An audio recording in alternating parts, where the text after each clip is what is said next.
আসসালামু আলাইকুম। Hi viewers, কেমন আছেন সবাই? আশা করছি অনেক অনেক ভালো আছেন আপনারা। আমিও আল্লাহর রহমতে অনেক ভালো আছি। Welcome to Sharmin's live, Bangladeshi American blogger. এখন সকাল 9টা বাজে। আমি সকালবেলা 8:30টার দিকে ঘুম থেকে উঠেছি আজকে। তো উঠে ভাবলাম যে সকালবেলা আজকে বাচ্চাদের যেহেতু স্কুল বন্ধ, ওদের শনিবার রবিবার স্কুল বন্ধ থাকে, আর সোমবার কালকেও স্কুল ওদের বন্ধ।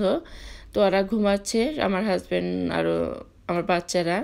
তো আমি উঠে ওদের জন্য একটু ভাজি করছিলাম, যে রুটি যেহেতু আমি রেডিমেড পরোটাটাই ভাজবো, তো সেজন্য ভাবলাম যে একটু বাঁধাকপি আছে ফ্রিজে, সেটা একটু ভেজে নেই। সাথে একটা ক্যারটও দিয়ে দিব। ক্যারট দিলে হয় কি, একটা কালারফুল ভাজি হয়, দেখতে ভালো লাগে, খেতেও কিন্তু মজা লাগে এরকম করে ভাজি করলে। তো আমি এই যে বাঁধাকপি কেটে নিচ্ছি, তার সাথে আমি একটা ক্যারটও দিয়ে দিচ্ছি। আসলে ক্যারটটা আমার বাচ্চারাও খেতে ভালোবাসে, যে কোনো কিছুতে সবজিতে ক্যারট এবং ভাজিতে ক্যারট দিলে ওরা খুবই মজা করে খায়। সেজন্য আমি ক্যারটটা সব কিছুতে ব্যবহার করি, এই সবজিটা। আর এই যে কাটাকুটা শেষ হয়ে গেলে এখন আমি পেঁয়াজটা কেটে নিব। আর আজকে কিন্তু আমি আমার আম্মার বাসায় যাব, সেটাও আমি আপনাদের সাথে শেয়ার করব। যদি আমার আজকে পুরো ব্লগটা দেখেন আপনারা, তাহলে আমার আম্মার বাসাটা আপনারা দেখতে পারবেন। আর হ্যাঁ, যারা আমার চ্যানেলটাকে এখনও সাবস্ক্রাইব করেনি, প্লিজ সাবস্ক্রাইব করে নেবেন। আর পাশে যে বেলটা আছে সেটাও বাজিয়ে দিবেন, যাতে নোটিফিকেশন চলে যায় আপনার কাছে, আপনি সবার আগে আমার ব্লগটা দেখতে পারেন।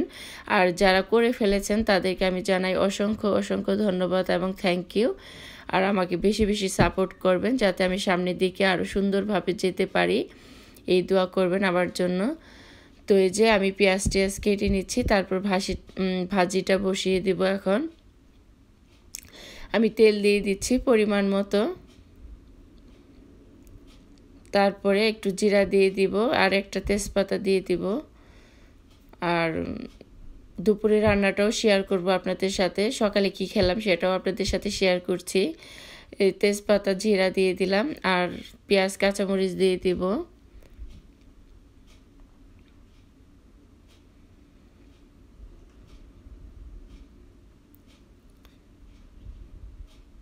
আর হ্যাঁ, কালকে আমি একটা আপুর কথা বলেছিলাম, সে আপুটার নাম আমি কালকে বলিনি, তো আজকে বলছি। সে আপুটার নাম হচ্ছে নীলুফার খান, উনি নেত্রকোনায় থাকেন। তো সবাই আপনারা ওনার জন্য দোয়া করবেন, যেন উনি ওনার পরিবার নিয়ে ভালো থাকে, সুস্থ থাকে। তো আমি তো দোয়া করছি ওই আপুর জন্য, আপনারাও সবাই দোয়া করবেন যেন আপু ভালো থাকে তার ফ্যামিলি নিয়ে।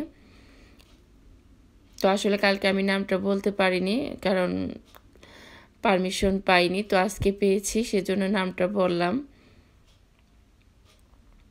তো এই যে আমি লবণ দিয়ে দিলাম, তারপরে ভাজিটাও দিয়ে দিয়েছি, বাঁধাকপি ক্যারট। দেখতে কিন্তু খুবই ভালো লাগছে, দেখতে পাচ্ছেন সুন্দর একটা কালারফুল হয়েছে ভাজিটা। ক্যারটটা দেওয়াতে কিন্তু একটা সুন্দর কালার হয়েছে, আর খেতেও কিন্তু খুবই ভালো লাগে। এরকম যদি একটা কালারফুল ভাজি রুটি দিয়ে খাওয়া হয়, খেতে খুবই ইয়ামি লাগে। তো এই যে আমার ভাজিটা আমি বসিয়ে দিয়েছি, একটু নেড়ে চেড়ে দিচ্ছি। আর এই ভাজিটাতে কিন্তু পানি উঠে যায়, যদি আমি ঢাকনা দিয়ে ঢেকে দেই তাহলে কিন্তু পানি উঠে যাবে, সে পানিটা শুকাতে কিন্তু অনেকটা সময় লেগে যায়। তো আমি একটু নেড়ে চেড়ে ভাজিটা করব, ঢাকনা খুবই কম দিব, ঢেকে দিব কম, কারণ ঢেকে দিলে পানি উঠে যায়, অলরেডি উঠে গেছে পানি। তো নাড়াচাড়ার মধ্যেই কিন্তু ভাজিটা হয়ে যায়। আর আজকে আমি আর আমার বোন আমার মার বাসায় যাচ্ছি, ওকে আমি পিক আপ করবো, ওকে নিয়ে তারপরে আমার মার বাসায় যাব। আমরা দুই বোনই আজকে যাচ্ছি।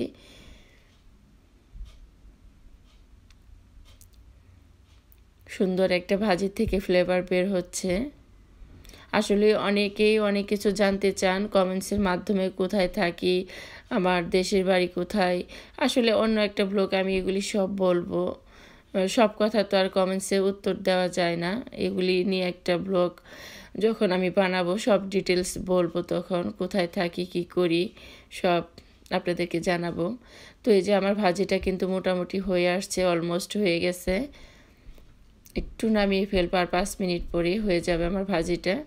আর রুটিটা আমি পরে ভাজবো, যখন আমার বাচ্চারা এবং হাজব্যান্ড ঘুম থেকে উঠে পড়বে তখনই ভাজবো, কারণ রেডিমেড পরোটা কিন্তু এটা গরম গরম ভাজলে বেশি মজা হয়, আর আগের থেকে ভেজে রাখলে ওটা শক্ত হয়ে যায়।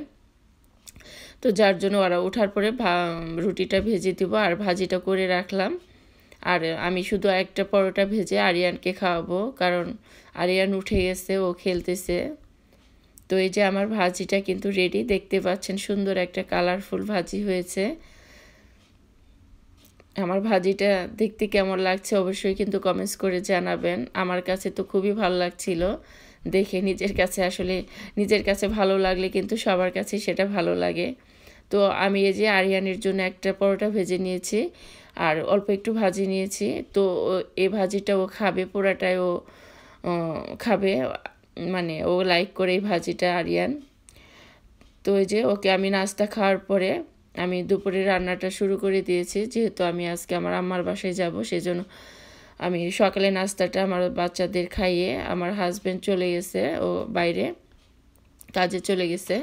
তো এখন আমি এই যে দুপুরে রান্নাটা বসিয়ে দিয়েছি। আমি আজকে খাসির মাংস রান্না করছি আর মাছের ডাল রান্না করছি। অন্য চুলায় আমার মাছের ডালটা হচ্ছে, আর এই যে খাসির মাংসটা আমি ভালোভাবে কষাচ্ছি।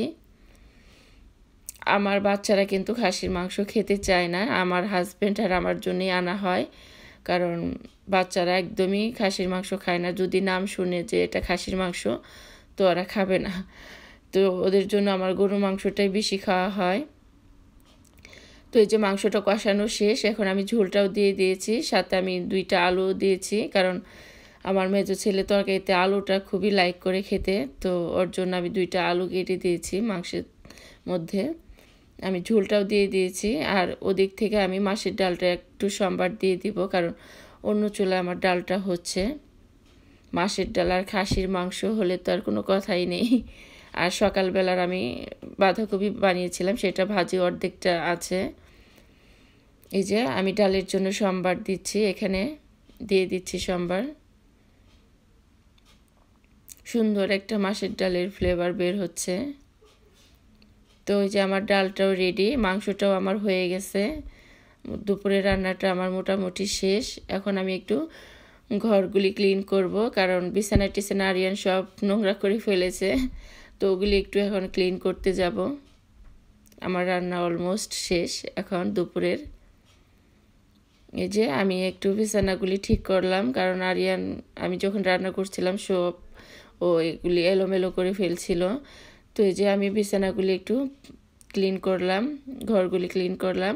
তো এখন আমি আরিয়ানকে একটু দুপুরে খাওয়াবো, তারপরে আমি ওকে গোসল করাবো এবং আমিও গোসল করবো, আর 2 ছেলেকেও গোসল টোসল করায়ে ওদেরকে খাইয়ে রেখে তারপরে আমার মার বাসায় যাব। আমার বোনকে ওর বাসা থেকে পিক আপ করবো, করে নিয়ে আমি আমার মার বাসায় যাব। তো আশা করি আমার সাথেই আছেন আর পুরো ব্লগটা দেখবেন। তো এই যে আমার ঘরটর ক্লিন করা শেষ, এখন আমি আরিয়ান বাবুকে একটু গোসল করাতে যাচ্ছি। আসলে আমার আব্বা আম্মা কিন্তু এখানে বেশি ওরা থাকে না, দেশেই মানে বাংলাদেশ আমেরিকা মিলেই থাকে। আমি, আমার আম্মা, আমার মা, আমার বোন, আমরা এগুলি পাশাপাশিই থাকি। তো এই যে আমার আম্মার বাসায় কিন্তু আমি চলে আসছি, দেখতে পাচ্ছেন আরিয়ান এসে গেছে ওর নানুমণির বাসায়। আমার বোনও আসছে, বোনের 2 বাচ্চাও আসছে, ওকে আমি ওর বাসার থেকে নিয়ে তারপরে আসলাম। তো আম্মা আমাদের জন্য খাবার রেডি করে রাখছে, পোলাও রান্না করছে, চিকেন, গরুর মাংস, ফিশ ফ্রাই এগুলি করছে। তো আমি আর আমার আব্বা একসাথে খেলাম, আর আমার বোন আর আমার আম্মা খাচ্ছে টেবিলে বসে, আর এদিক থেকে আমি একটু ভিডিও করছিলাম আপনাদেরকে দেখানোর জন্য।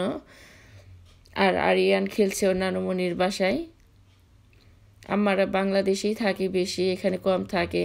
তো এই যে কিছুদিন আগেই ঘুরে আসলো বাংলাদেশ থেকে, 2-3 মাস হয়ে গেছে আসছে ওনারা, আবার চলে যাবে বাংলাদেশ। এদেশ 2 দেশ মিলেই থাকে, 6 মাস এদেশ 6 মাস বাংলাদেশ, এভাবেই থাকে। তো এই যে আমার বোনের 2 ছেলে ওরা উপরে খেলছে, আর আরিয়ান একা এখানে খেলছে। আর আমার 2 ছেলেকে আমি বাসায় রেখে আসছি ওদেরকে খাইয়ে, কারণ ওরা আসতে চাইলো না, ওরা প্লে স্টেশন খেলছে বাসায়। তো যেহেতু ওরা আসলো না, সেজন্য আমি শুধু আরিয়ানকে নিয়ে আসছি। আর বেশিক্ষণ থাকবো না, 2-3 ঘন্টার মতো থেকে চলে যাব, কারণ আমার বোন ওর ফ্রেন্ডের বাসায় একটা রাত্রে দাওয়াত আছে, ও দাওয়াত খেতে যাবে, আর আমিও আমার 2 ছেলে রেখে আসছি বাসায়, ওরা একা। তো যার জন্য একটু দুপুরে আম্মার বাসায় খেলাম, খাওয়া দাওয়া শেষ করে একটু পরে আবার চলে যাব। তো আজকে আমি অল্প সময়ের জন্য আসছি যেহেতু, সেজন্য আমার মার বাসাটা পুরাটা আমি আপনাদের দেখাতে পারছি না আজকে। অন্য এক ব্লগে আমার বাসাটা আমি আপনাদেরকে ঘুরিয়ে পুরা ব্লগ মানে দেখাবো, সেই ব্লগে আমার মার বাসাটা। তো আজকে যেহেতু সময় কম, আমি এই যে খাওয়া দাওয়া শেষ হলেই চলে যাব, কারণ আমার 2 ছেলে অলরেডি ফোন শুরু করে দিয়েছে আমার কাছে যে মাম্মি আসছো না কেন, এত দেরি করছো কেন। তো যেহেতু আমার বোনেরও রাত্রে দাওয়াত আছে, ও চলে যাবে, ওরও তারা আছে, তো সেজন্য একটু এই যে খাওয়া দাওয়াটা শেষ হলেই আমরা চলে যাব। তো বাসায় চলে আসছি, দেখতে পাচ্ছেন আমি এই যে বাসায় আসার পরে আমার 2 ছেলের জন্য আমি একটু নুডলস করে দিচ্ছি, কারণ আমি ওদেরকে দুপুরে খাইয়ে চলে গিয়েছিলাম। তো আমি বিকেলবেলা ওদেরকে কিছু নাস্তা টাইপের খেতে দিই। তো বাসায় আসার পরে ওরা নুডলস খেতে চাইলো, তো এই যে ওদের জন্য আমি নুডলস বানাচ্ছি। আর এই ভেজিটেবলসটা রেডিমেড, এখানে 5 পদের সবজি আছে কাটাকুটা সব, শুধু আমি পানিতে ছেড়ে দিয়েছি। এই যে নুডলস আমার রেডি, বানাচ্ছি। আর নুডলস তো এটা দেখানোর কিছু নেই, সবাই বানাতে পারে, ছোট বাচ্চারাও পারে। তো তারপরেও দেখাচ্ছি কি নাস্তাটা করলাম আজকে আমরা বিকেলবেলা। আসলে এই সবজিটা খুবই ভালো, আরিয়ান খুবই লাইক করে এই ছোটো ছোটো করে কাটা এই সবজিটা। ও নুডলসটা খায় না, কিন্তু সবজিটা বেছে বেছে শুধু খায়, ক্যারট, তারপরে মানে যেগুলো ওর ফেভারিট সবজি সেগুলো বেছে বেছে খায়, আর নুডলসটা রেখে দেয়। তো এই যে আমার নুডলসটাও হয়ে গেছে, কিন্তু আমি উপর দিয়ে একটু মশলা দিয়েছি। এই নুডলসটা আমার বাচ্চারা খেতে ভালোবাসে, এটা আমি বাঙালি গ্লোসারি থেকেই নিয়ে আসছি। এই নুডলসটা বাংলাদেশি নুডলস এটা।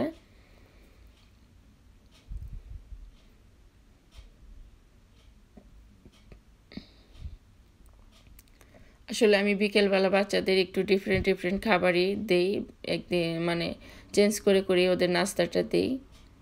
আর ওরা ক্ষুধার্ত ছিল, বলছিল মামি তাড়াতাড়ি করে একটু নুডলস বানিয়ে দাও, খাবো। কারণ আমি যখন আমার আম্মার বাসায় ছিলাম, ওরা তখন প্লে স্টেশন খেলছিল, ওদের ক্ষুধাও লেগে গেছে। তো এসে কাপড়টা চেঞ্জ করে তারপরে আমি নুডলসটা ওদের বানিয়ে দিচ্ছি। তো এই যে হয়ে গেছে নুডলসটা, ওদের এখন আমি বাটিতে দিয়ে দিব। আর আজকের ব্লগটা কেমন লাগলো অবশ্যই আমাকে কমেন্টসের মাধ্যমে জানাবেন। এই যে রেডি করে দিয়েছে ওদের খাবার রেডি। তো সবাই ভালো থাকেন, সুস্থ থাকেন, আল্লাহ হাফেজ।